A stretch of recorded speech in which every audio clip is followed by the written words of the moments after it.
하나님 아버지 은혜와 사랑을 감사합니다. 새벽 유명부터 오후 이 시간까지 저희들을 불러주시고 주님의 거룩하신 이름을 찬송하며 예배를 드릴 수 있도록 은혜를 허락하여 주신 주님, 하나님 아버지, 너희는 옷을 찢지 말고 마음을 찢어 내게로 오라고 말씀하신 주님, 하나님 아버지, 이스라엘 백성들에게 시온에서부터 이 경고의 나팔을 불라라고 말씀하신 주님, 하나님 아버지, 이 죄악이 관영하고 주님의 재림이 가까운 이때에 하나님 아버지, 저희들이 이 경고의 말씀을 듣고 깨어 삼가 조심하여 지혜로운 처녀와 같이 기름을 준비하며 주님의 재림을 간절히 고대하며 살아가는 저희들 되게 하여 주시옵소서.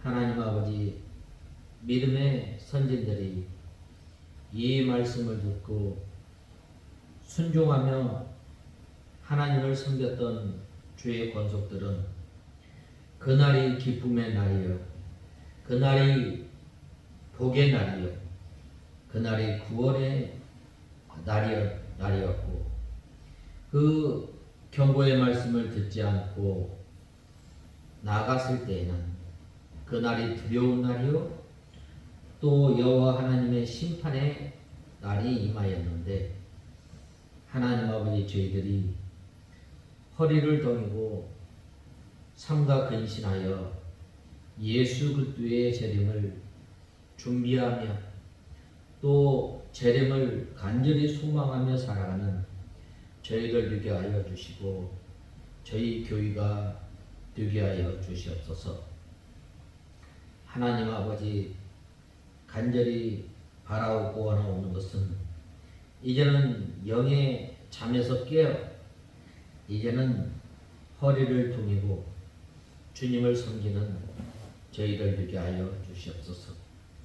하나님의 말씀이 희귀해지고 자기의 옳은 행실대로 살았던 것을 돌이켜 이제는 여호와 하나님의 말씀이 유일한 규범이 되고 또 법칙이 되어서 하나님 보시기에 합당한 삶을 살아가는 저희들 되게 하여 주시옵소서.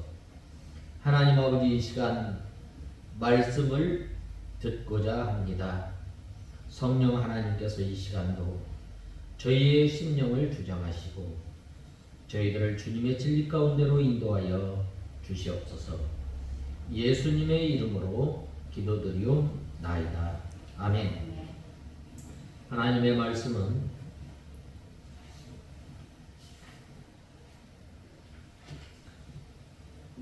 이사야서 30장 15절에서 마지막 절까지 공독해 올리겠습니다. 이사야서 30장 15절에서 마지막 절.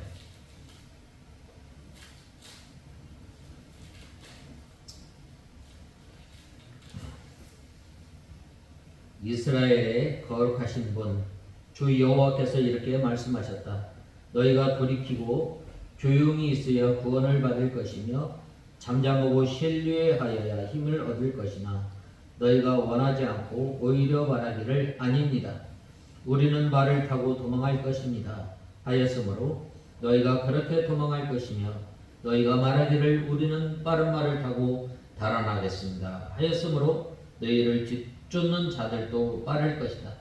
한 사람이 유업을 해도 1000명이 도망하고 5명이 유업하면 너희 모두가 도망할 것이다. 너희 남은 자가 산 꼭대기에 깃대 같고 언덕 위에 깃발 같을 것이다. 그러나 여호와께서 너희에게 은혜를 베풀려고 기다리시며 너희에게 은혜를 베풀기 위해 일어나신다. 이는 여호와께서 정의의 하나님이시기 때문이다. 그분을 기다리는 자는 모두 복이 있다.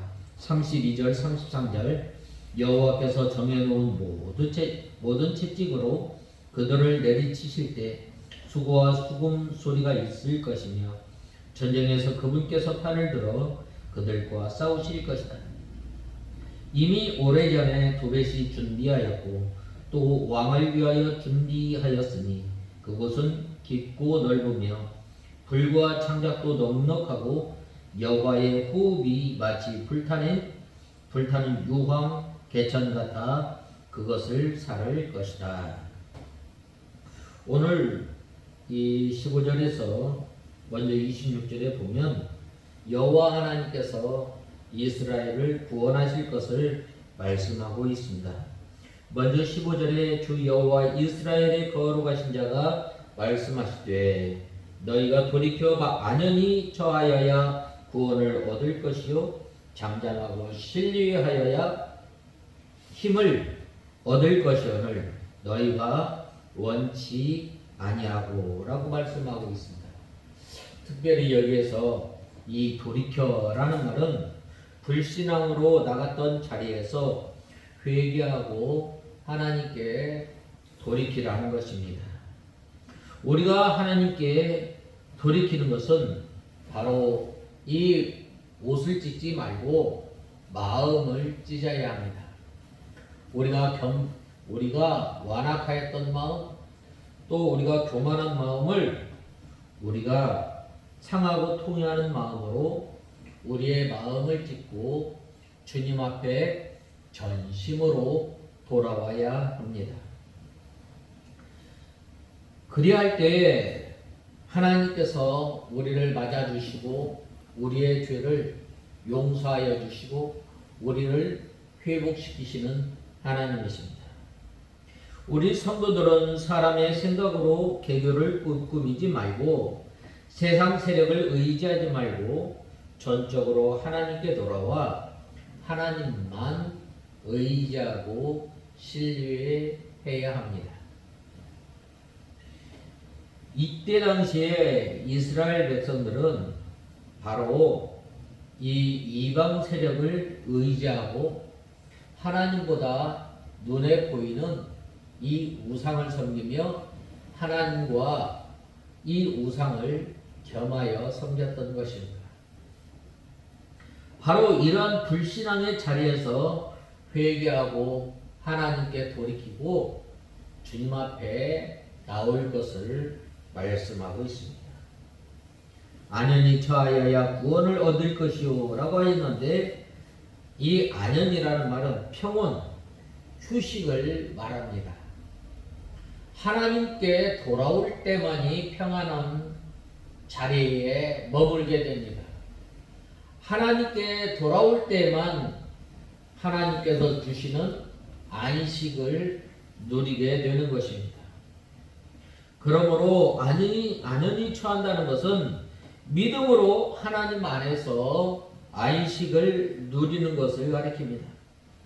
즉, 이 모든 것을 하나님께 맡기고 여호와 하나님으로 인하여 사는 태도입니다. 하박국에 보면 우양간에 소가 없어도 밭에 소출이 없어도 나는 여호와로 인하여 산다. 오직 의인은 믿음으로 사는 인생임을 알게 됩니다.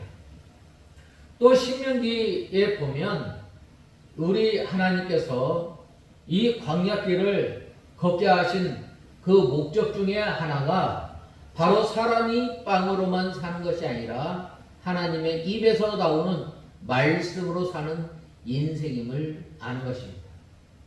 그러므로 하나님을 의지하고 하나님을 신뢰하고 살아간다는 것은 바로 매 순간마다 우리가 빵으로 사는 인생이 아니라 하나님의 말씀으로 사는 인생임을 알고 우리는 모든 것을 주님께 맡기고 또 하나님께서 주시는 이 평안과 안식을 누리며 여호와 하나님으로 인하여 사는 저와 여러분이 다 되어야 합니다. 우리가 이 세상에 살아가면서 참 이 세상에 이 물질 참 필요합니다. 그렇지만은 그거보다 더 중요한 게 뭐예요? 바로 하나님의 말씀으로 사는 인생임을 알아야 합니다.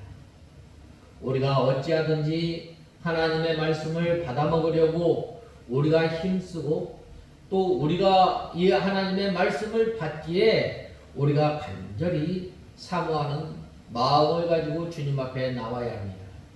어느 때 그래요? 바로 우리가 하나님의 말씀을 순종하며 살아가고자 할 때에 우리의 부족함을 느끼게 됩니다. 우리의 연약함을 알게 됩니다. 그래야 할 때에 우리가 하나님의 은혜를 얼마나 사모하는지 모릅니다.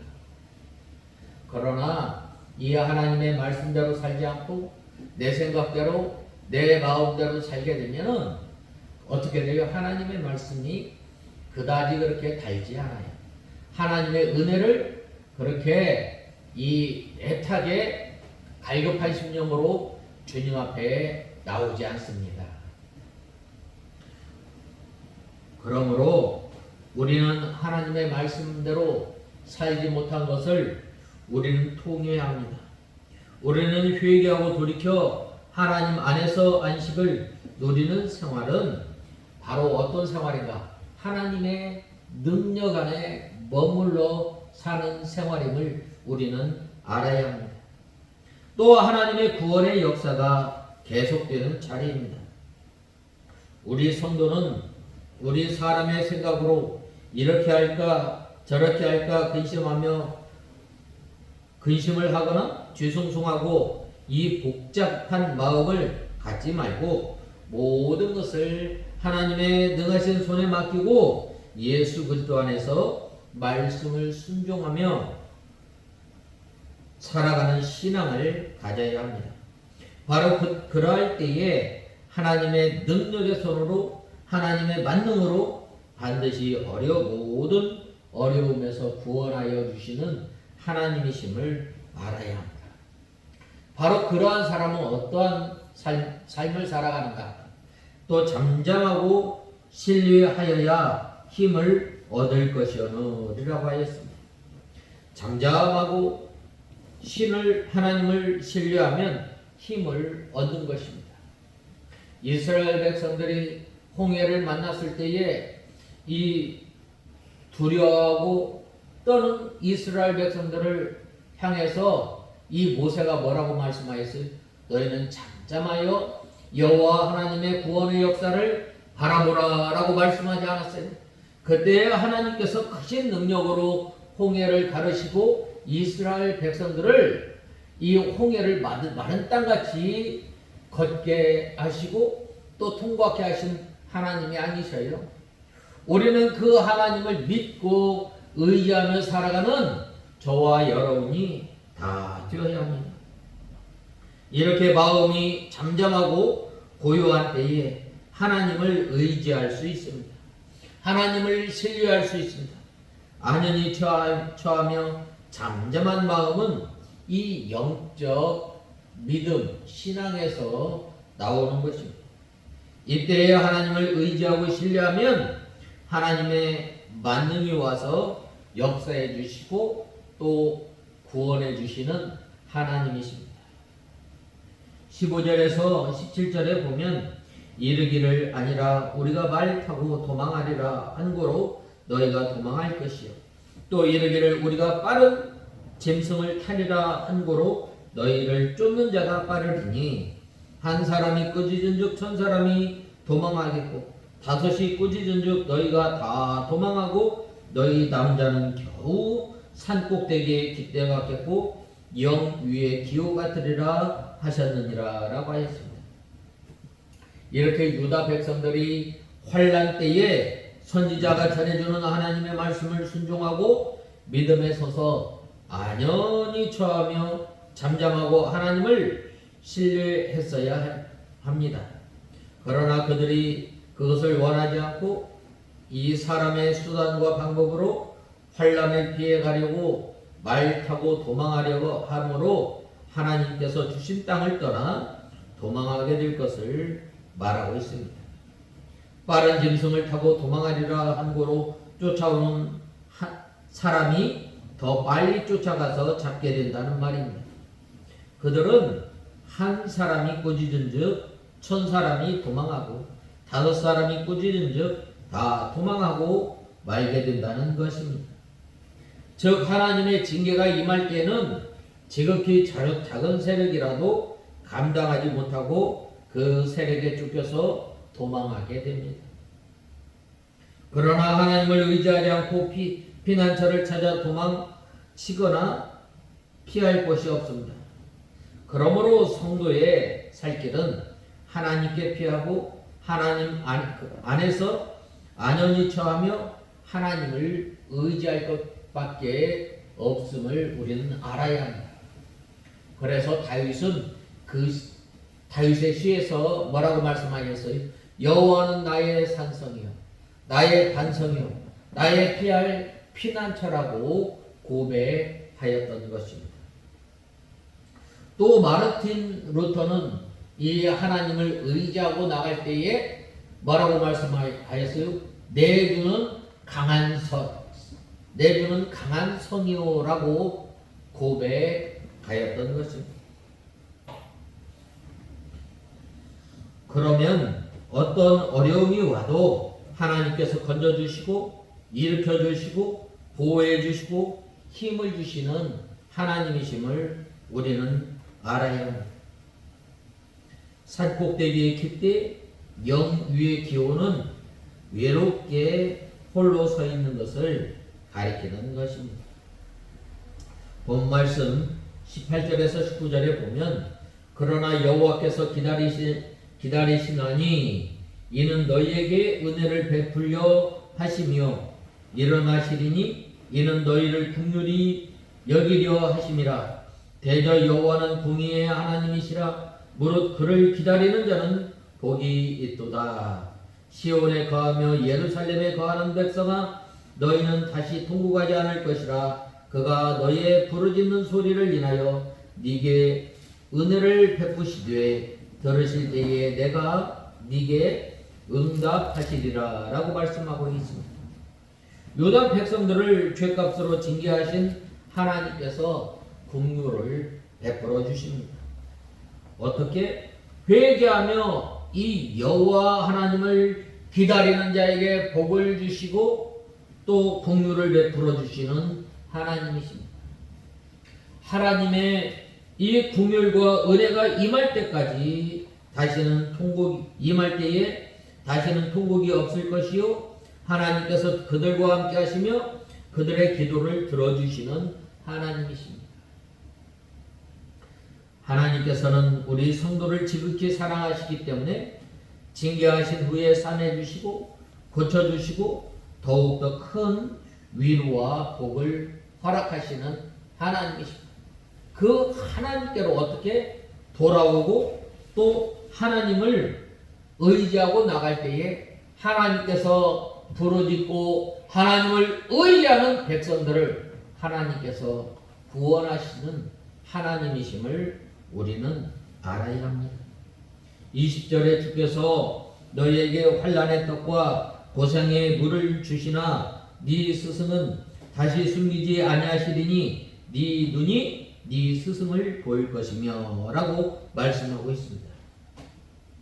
하나님께서 유다 백성들을 징계하실 때에 고생의 떡과 고생의 물을 마시게 하였지만 회개한 다음엔 이 영적 양식이 풍부해질 것을 가리킵니다. 또 이 스승은 백성을 바로 인도하며 신령한 양식을 나눠줄 신실한 하나님의 종 지도자를 가리킵니다. 유다 백성들이 과거에는 참 선지자의 말을 듣지 않고 거역하여 환난을 당하고 고통을 받았지만 회개한 다음에는 참 선지자의 인도를 받게 될 것을 말씀하고 있습니다. 21절에서 22절에 보면 너희가 우편으로 치우치든지 좌편으로 치우치든지 네 뒤에서 말소리가 네 귀에 들려 이르기를 이것이 정론이 너희는 이리로 행할 것이라 행하라 할 것이며 또 너희가 너희 조각한 우상에 입힌 은과 부어 만든 우상에 올린 금을 더럽게 하여 불결한 물건을 던진같이 던지며 이르기를 나가라 하리라 라고 하였습니다. 이렇게 유다 백성들이 하나님의 징계를 받고 회개한 다음에는 하나님께서 세워놓은 이 지도자가 가르쳐주는 말을 잘 듣고 바른 길로 행하게 된다는 말입니다. 즉 좌우로 치우친다는 것은 우편으로 치우친다는 것은 하나님의 말씀에 가하려 하는 것이요 말씀보다 더 잘 하려는 것입니다. 좌편으로 치우치는 것은 하나님의 말씀을 감하는 것입니다. 그 백성들이 전에는 하나님의 말씀을 가감하였지만 이제는 선지자의 말을 잘 듣게 된다는 말입니다. 우리가 이 믿음 생활에 있어서 가장 우리의 유일한 법칙, 유일한 규범은 뭐예요? 내 생각, 또 내가 하나님의 말씀보다 더 잘 하려는 것보다 바로 하나님의 말씀이 우리의 유일한 규범이요, 우리의 유일한 법칙이요, 우리의 유일한 이 기준임을 알아야 합니다. 믿음이 좋은 사람은 어떤 사람이에요? 바로 하나님의 말씀을 듣고 하나님의 말씀을 읽고 그대로 더하거나 빼이 없이 순종해 나가는 사람입니다.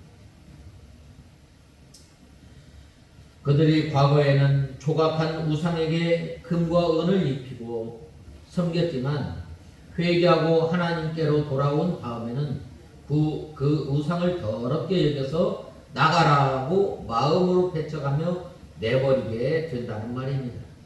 하나님과 하나님의 말씀이 금보다 귀한 줄 알았기 때문에 이 우상을 다 내어버리고 하나님께로 돌아와 그 말씀으로만 살아가려고 하는 것입니다. 23절에서 25절에 보면 네가 땅에 뿌린 종자에 주께서 비를 주사 땅의 소산의 곡식으로 살찌고 풍성케 하실 것이며 그날에 너희 가축이 광활한 목장에서 먹을 것이요 닭가는 소와 어린 나귀도 키와 육지창으로 까부르고 맛있게 한 먹이를 먹을 것이며 크게 살육하는 날 망대가 무너질 때에 각 고산 각 줄령의 개울과 시냇물이 흐를 것이며 라고 말씀하고 있습니다.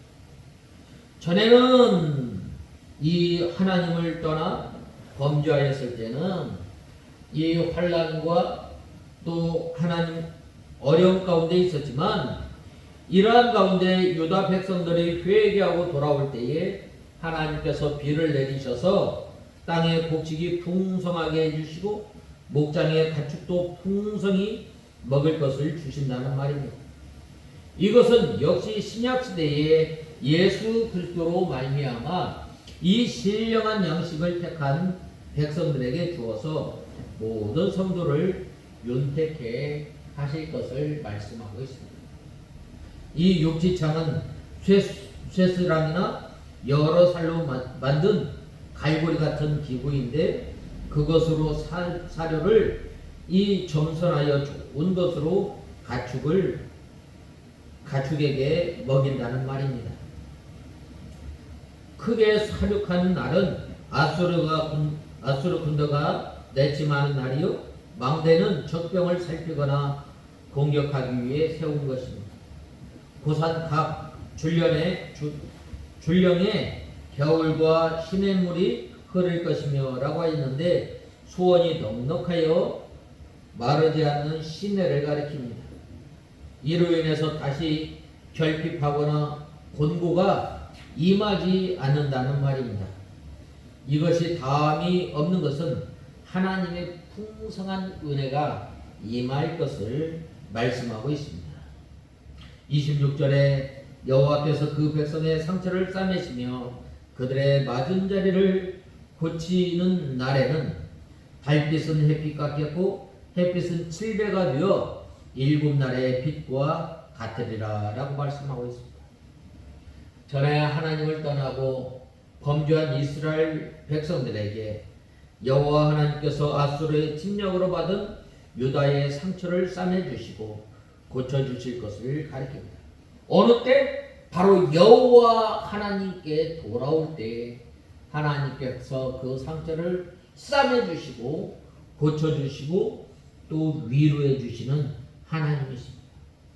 동시에 이 말씀은 장차 신약시대의 예수 그리스도의 구원으로 말미암아 이 영적 광명이 있을 것을 예언한 것입니다. 달빛은 햇빛 같겠고 라고 하였는데 이 햇빛은 진리의 빛을 가리킵니다. 또 다른 태양을 반사하는 천체로서 교회의 빛을 가리키는 것으로 이것은 교회가 진리의 빛을 세상에 환하게 비추게 될 것을 말씀하고 있습니다. 햇빛은 7배가 되어 라고 하였는데 이것은 신약시대에 예수 그리스도를 통해서 은혜와 진리가 더욱 많이 나타나게 될 것을 말씀하고 있습니다. 예수 그리스도로 말미암아 이 하나님께서 우리에게 은혜와 빛을 주셨어요. 하나님의 말씀을 많이 깨닫게 해주셨습니다. 그래서 우리는 이 항상 진리 가운데 인도함을 받는 저와 여러분이 다 되어야 하겠습니다. 다 같이 기도하겠습니다. 하나님 아버지, 은혜와 사랑을 감사합니다. 저희들이 무엇이간데 하나님의 자녀로 삼아주시고 이제는 저희들이 회개하고 돌이킬 때에 여호와 하나님께서 구원하시고 여호와 하나님께서 이 다시금 이 풍성한 은혜를 베풀어 주셨는데 저희들이 좌로나 우로나 치우치지 않고 여호와 하나님을 사랑하며 또 순종하며 살아가는 저희들 되게 하여 주시옵소서. 예수님의 이름으로 기도드리옵나이다. 아멘.